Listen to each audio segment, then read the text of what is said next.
네, 오늘 성경 말씀 보시겠습니다. 출애굽기 8장 25절부터 32절까지 말씀입니다. 바로가 모세와 아론을 불러 이르되 너희는 가서 이 땅에서 너희 하나님께 제사를 드리라. 모세가 이르되 그리하면 부당하니이다. 우리가 우리 하나님 여호와께 제사를 드리는 것은 애굽 사람이 싫어하는 바인즉 우리가 만일 애굽 사람의 목전에서 제사를 드리면 그들이 그것을 미워하여 우리를 돌로 치지 아니하리이까. 우리가 사흘 길쯤 광야로 들어가서 우리 하나님 여호와께 제사를 드리되 우리에게 명령하시는 대로 하려 하나이다. 바로가 이르되 내가 너희를 보내리니 너희가 너희의 하나님 여호와께 광야에서 제사를 드릴 것이나 너무 멀리 가지는 말라. 그런즉 너희는 나를 위하여 간구하라. 모세가 이르되 내가 왕을 떠나가서 여호와께 간구하리니 내일이면 파리떼가 바로와 바로의 신하와 바로의 백성을 떠나려니와 바로는 이 백성을 보내어 여호와께 제사를 드리는 일에 다시 거짓을 행하지 마소서 하고 모세가 바로를 떠나 나와서 여호와께 간구하니 여호와께서 모세의 말대로 하시니 그 파리떼가 바로와 그의 신하와 그의 백성에게서 떠나니 하나도 남지 아니하였더라. 그러나 바로가 이때에도 그의 마음을 완강하게 하여 그 백성을 보내지 아니하였더라. 아멘. 네, 오늘 파리제양 2, 파리제양 2 제목으로 하나님의 말씀 증거하겠습니다. 오늘 성경 말씀은 그 네 번째 재앙 파리재앙을 둘러싼 모세와 바로왕 간의 일종의 그 논쟁과 협상을 다루고 있습니다. 바로왕은 모세에게 광야가 아니라 애굽 땅 안에서 이스라엘 백성들이 제사를 드리면 어떻겠느냐 제안을 합니다.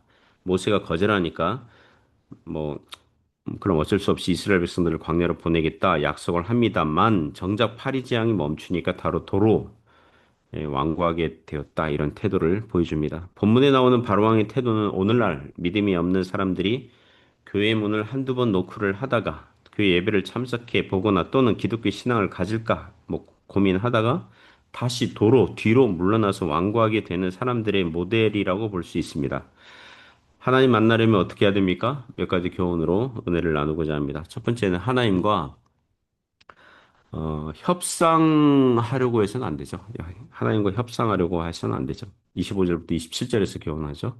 바로가 모세와 아론을 불러 이르되 너희는 가서 이 땅에서 너희 하나님께 제사를 드리라. 모세가 이르되 그리하면 부당하니이다. 우리가 우리 하나님 여호와께 제사를 드리는 것은 애굽 사람이 싫어하는 바인즉 우리가 만일 애굽 사람의 목전에서 제사를 드리면 그들이 그것을 미워하여 우리를 돌로 치지 아니하리까. 우리가 사흘 길쯤 광야로 들어가서 우리 하나님 여호와께 제사를 드리되 우리에게 명령하신 대로 하려 하나이다. 그 파리지향으로 큰 고통을 겪은 이 애굽 바로 왕이 도무지 못 참고 모세와 아론을 불러서 협상을 시도하죠. 25절 보니까 광야로 가서 너희들 하나님께 제사하지 말고 이 땅에서 그러니까 애굽 땅 안에서 제사를 드리라는 거죠. 바로 왕은 그동안의 모세와 아론의 제안을 듣고 보니 이스라엘이 겉으로는 사흘 길쯤 광야로 가서 제사를 지내겠다 하는데 이게 사실상 애굽을 떠나겠다는 그런 속셈이라는 거를 어느 정도 눈치챘을 것입니다. 20세 이상 남자만 60만 명이고 그들이 자기들 가족들 다 데리고 사흘길쯤 광야로 갔다가 제사 드리고 나서 다시 애굽으로 안 돌아올 수 있거든요. 그러면 애굽 입장에서는 값싼 노동력, 노예들이 일하는 것을 다 놓치는 거 아닙니까? 노예들로부터 얻을 수 있는 경제적 효과를 다 잃어버리는 것입니다. 그래서 머리를 쓴 생각이 광야가 아니라 애굽 땅에서 제사를 드리라는 제안입니다. 그러자 모세가 거절하죠. 26절 보면 그리하면 부당하니이다. 왜냐하면 이스라엘의 제사는 양이나 염소 그리고 소를 불태워서 드리는 제사 방식이었겠죠. 굳이 레위기 말씀이 나오기 전이었지만 저 멀리 가인과 아벨 시대부터 노아 시대의 그런 제사 그리고 아브라함과 그들의 조상들의 제사를 보면 가축 제물을 불러 태워서 드리는 제사 방식이었거든요. 고대 이집트 기록에 의하면 이집트 사람들은 소나 양으로 제사를 드리지 않았다고 합니다. 비교하자면 오늘날 소를 신성하게 여기는 인도 같은 나라에서 인도 길거리에서 소를 잡고 제사를 막 지내려고 하면 소를 신성시 여기는 그 인도 사람들이 가만두지 않겠죠. 그런 걸 보면 그죠? 당시 애굽 사람들이 가축제물 소나 양이나 염소 그런 제사 방식을 혐오했기 때문에 만일 애굽에서 가축제물 제사 방식으로 드리고자 하였다면 애굽 사람들이 돌로 칠 것을 우려한 것입니다. 모세는 이미 40세까지 애굽 왕자로서 애굽의 문화, 종교, 관습을 배워서 잘 알고 있었거든요. 그래서 27절 보면 사흘길 거리의 광야로 가서 제사 드리는 것에 대해서 한 발자국도 물러나지 않습니다. 타협하지 않습니다.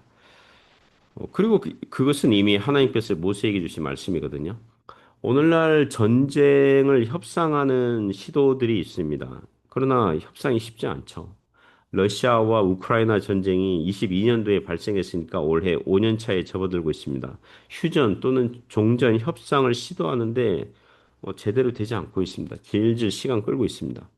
어느 한쪽이 일방적으로 손해를 보거나 항복하는 식의 종전은 싫어하거든요. 그래서 질질 끌고 있어요. 미국이 이스라엘과 합해서 이란을 공격했습니다. 올해 2월 28일에 이 공격했더라고요. 지금 5월 중순이에요. 3, 4, 5, 지금 석 달째입니다. 석 달째. 지금 그 종전 합의 이야기가 오고 가고 있지만 서로 줄다리기 하죠.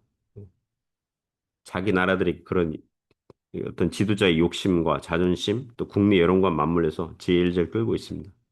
협상이 쉽지 않습니다. 한쪽에서 일방적으로 항복하는 거는 거의 없거든요. 그러나 출애굽기는 하나님과 인간의 싸움이라고 할 수 있습니다. 예, 하나님 나라와 세상 나라의 전쟁이죠. 애굽에서 노예로 살고 있는 이스라엘 백성들은 애굽에 살고 있지만 애굽 왕의 명령을 듣고 있지만 애굽의 소유는 아니거든요. 구약교회의 이스라엘 백성들은 하나님께 속한 자들이지 세상 나라에 속한 자들이 아닙니다. 그들의 하나님이시요 주인이신 여호와 하나님께서 이제는 내놓아라 그들을 내보내라 내 백성을 내보내라 Let my people go 그렇게 하시면 내놔야 되거든요. 내보내야 되거든요. 애굽의 바로 왕이 감히 하나님과 싸우려 해서는 안 되고 그리고 불순종할 요량으로 계속 자신의 욕심으로 협상을 시도해서는 안 된다는 것입니다. 그럴수록 자신만 손해죠. 왜냐하면 하나님에게는 아직도 애굽에 내릴 재앙의 카드들이 많이 남아있기 때문입니다. 바로 왕이 앞날을 미리 볼 수 있는 지혜가 있었다면 열 가지 재앙이 있고 마지막은 장자 재앙이고 또 홍해를 갈랐다가 이제 덮게 되는 그런 걸 미리 볼 수 있다면 이렇게 고집 부리지 않았겠죠. 그죠?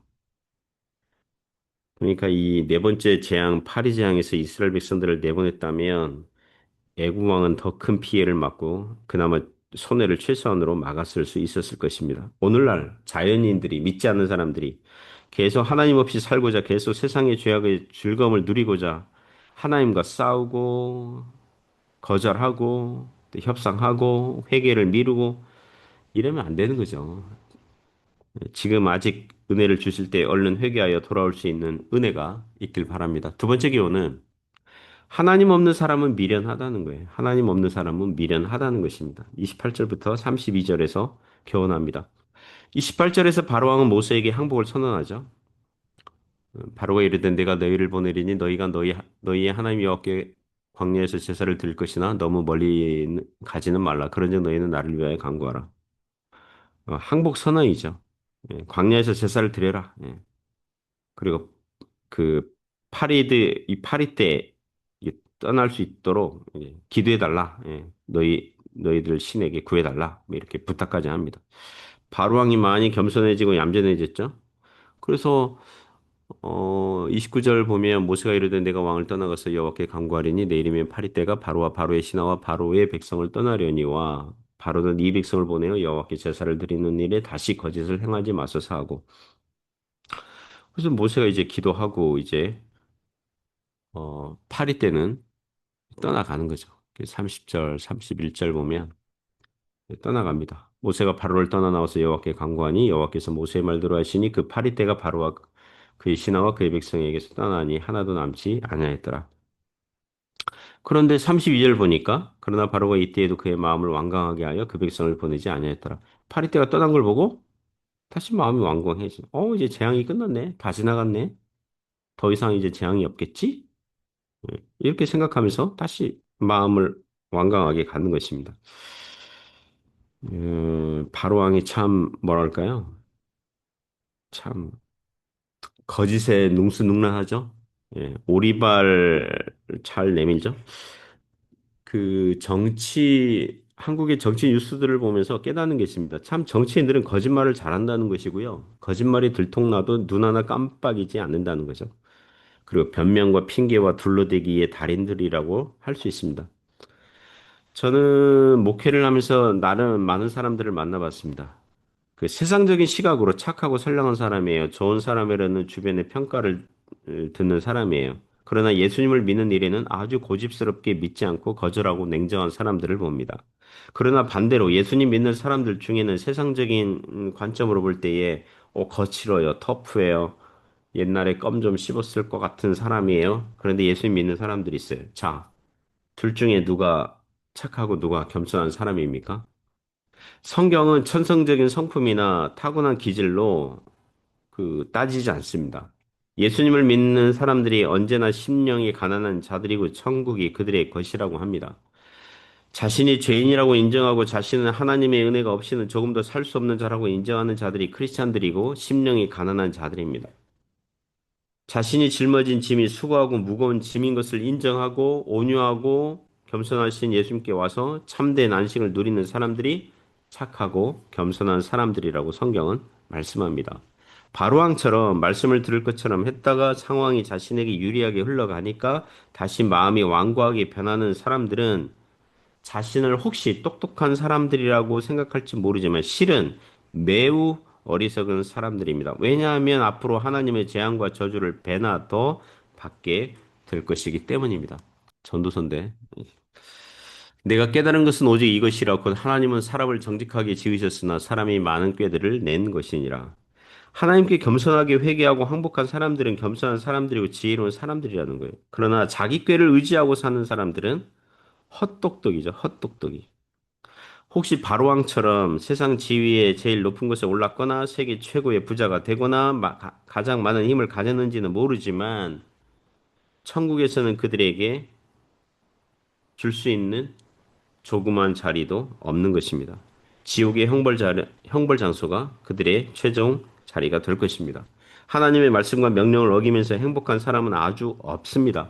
하늘의 재판장의 법을 어기면서 요행으로 살기를 바라는 사람들은 자기 많은 꾀에 스스로 넘어지는 자들이기 때문입니다. 그러므로 사랑하는 성도 여러분, 하나님의 은혜를 구합시다. 하나님의 은혜가 아니고서는 우리가 살 수가 없습니다. 그런 사람이 지혜로운 사람이고 겸손한 사람입니다. 그런 은혜가 있기를 주님의 이름으로 축복합니다.